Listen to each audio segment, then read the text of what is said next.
Descent First Edition. Descent First Edition, you're thinking about picking it up. You're intrigued. Maybe you've played a lot of Second Edition and you really love it, and you're like, hey, let's go back and look at First Edition. Maybe there's an opportunity there. You were looking at the rules. That's what I want to push forward in this podcast.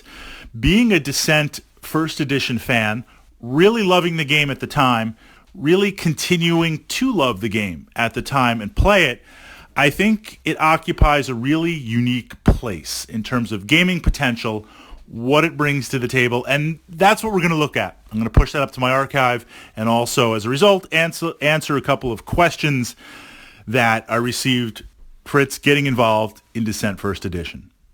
So, of course, at the time when it was released, it had a number of innovative concepts. This idea of a dungeon crawl in a box, you take control of characters. There's custom dice that as you roll them, they're not only going to do damage, but they're going to unlock character powers on there. You've got an Overlord mechanic with cards that you're going to play against the opposing team, the opposing players, the heroes in the story. It has a campaign. A lot of this stuff was really new at the time. 2008, 2009, 2010, let's say 2009, when First Edition dropped. This was a D&D killer. This was a dungeon crawler killer. This was the reincarnation of HeroQuest or Advanced HeroQuest on there in a box with how it operates. It's aged. It's mellowed. Some things have been expanded upon. Some things are still very familiar, like if you have Descent Second Edition with the dice. Fantasy Flight uses this in a lot of the games, where you build a pool of dice based on your weapons, based on your abilities, based on your powers. You roll them. You interpret the symbols and say, okay, I've got 2 lightning bolts. I can apply 2 to activate a spell. I can apply 1 lightning bolt to extend the range 3 hexes. I mean, there's a lot of tactical possibilities in there.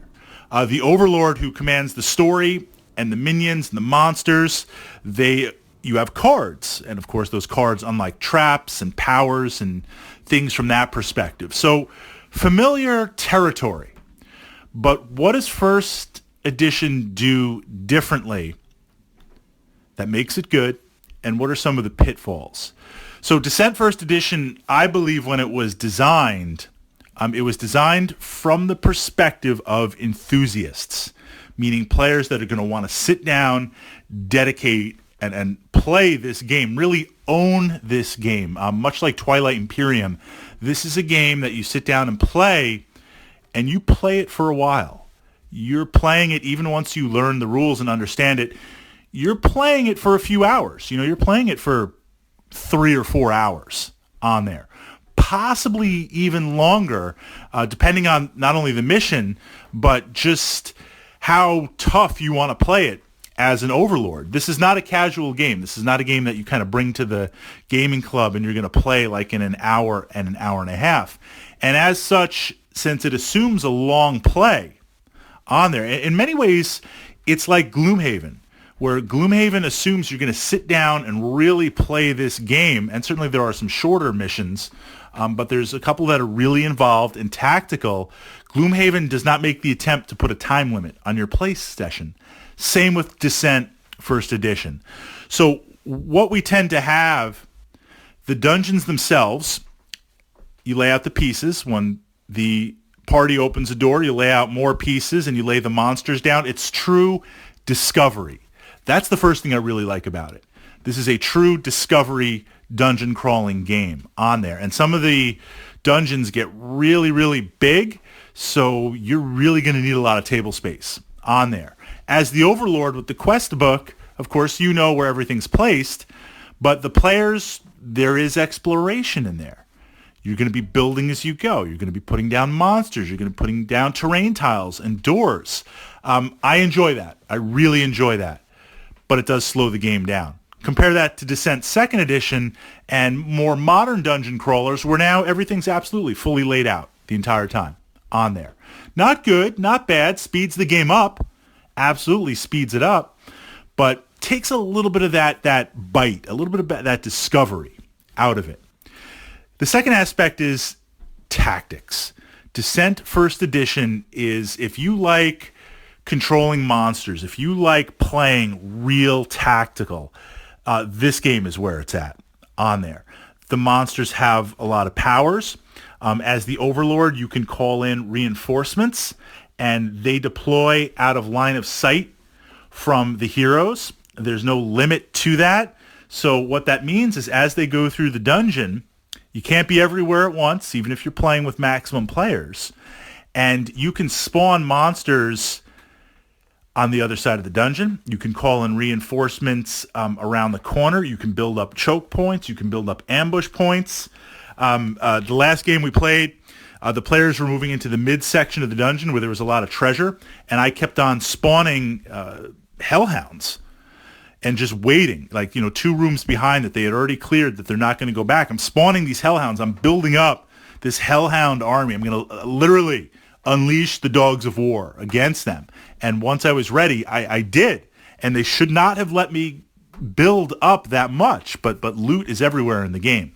They should have pulled back and dealt with it. So you have a lot of options, and also Overlord cards that give you powers and spawns and traps. Very, very, almost like a tactical miniature play, but not so complex that you have to look up every rule and figure things out. It's a lot more tactical. It's a lot more in-depth from that perspective. Now let's look at the players in the loot, because this is where the game really, really shines, and this is where the game really gets pulled down into a time sink, why you need time. The character leveling, your characters level up in powers and abilities and magic items. There's a lot of loot to discover in the game real time. Now, from the perspective of a dungeon master, this doesn't quite make sense, the game mechanic, but you quickly overlook it because it's a lot of fun. You can exit the dungeon. So you open up a chest. When you open up the chest, there's amounts of gold and loot and items. Some random, some fixed. You can take that gold, it's like bronze chest, silver chest, gold chest on there. More loot, more loot.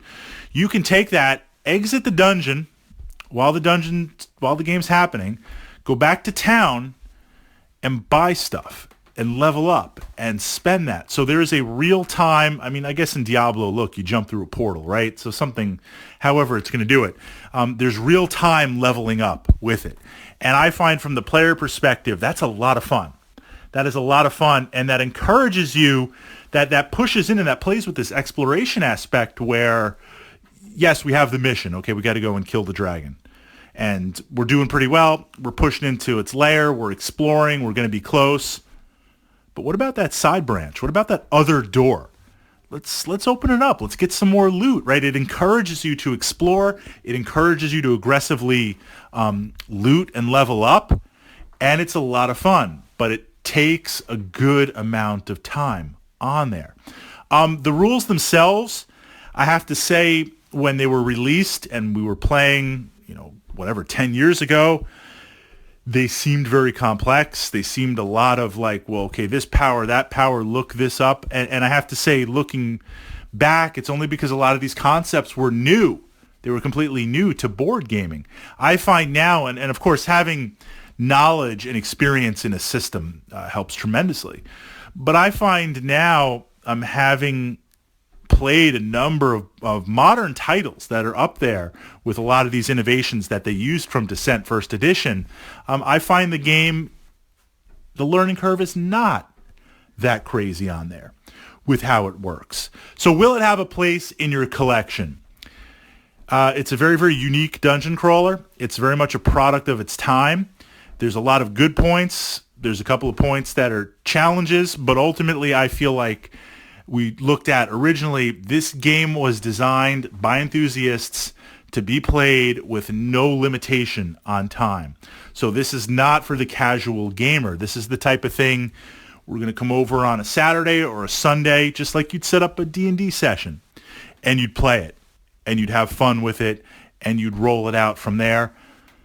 It is a very, very heavy type game to play, not only the box itself, but I do believe from not only a historical perspective, I do believe, and it's still in my collection and still gets a lot of plays, that as a game, it still holds up very, very well and has some really good play value to it.